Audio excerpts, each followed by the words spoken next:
Sige po. Maraming salamat po. Marami pa akong gustong marating dito sa Kalinga. Pero may aberyang pumigil sa mga balak ko. Ang jump-off point papuntang Bugnay Village ang ginawa naming base camp. Kung galing sa Tugigaraw, 4 na oras ang layo nito. Naghintay ako at ang team ng Pinoy Adventures ng ilang minuto, pero hindi pa rin tumila ang ulan. Kahit malakas yung ulan, kailangan namin tawirin ng tulay para makarating kami sa base camp. Dahil kung hindi, baka abutin kami ng gabi dito.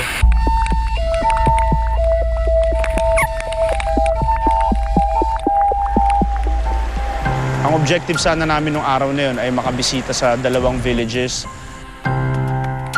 Sa lahat ng nangyayaring ito, safety first.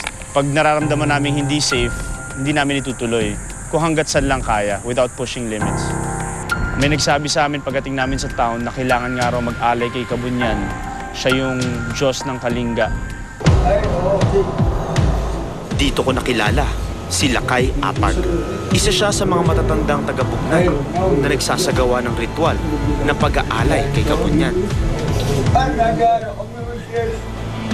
Sabi nila, ang ritual daw ay para maging mabuti ang panahon at ligtas ang mga naglalakbay.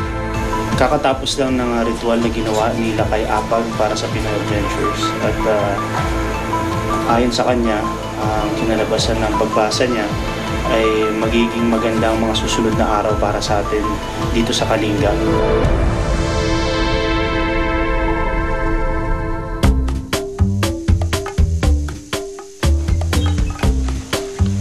Good morning.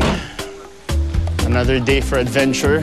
Dito na kami nagpalipas ng gabi dahil soma yung panahon.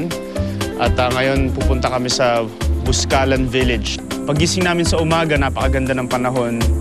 Kumbaga, parang pinayagan na kami ni Kabunyan na bumiyahe papuntang Buscalan Village.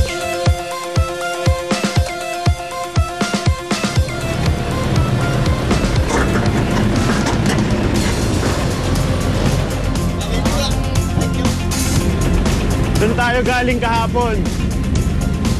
Bugnay Village. Dito na tayo.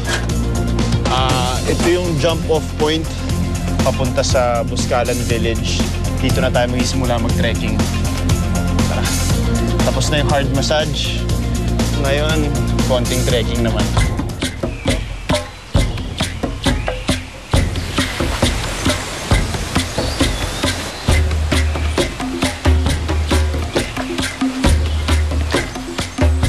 Bigla na lang may bakang dumaan! Saan sila galing? Palakad-lakad lang sila dito sa bundok? Only in Kalinga.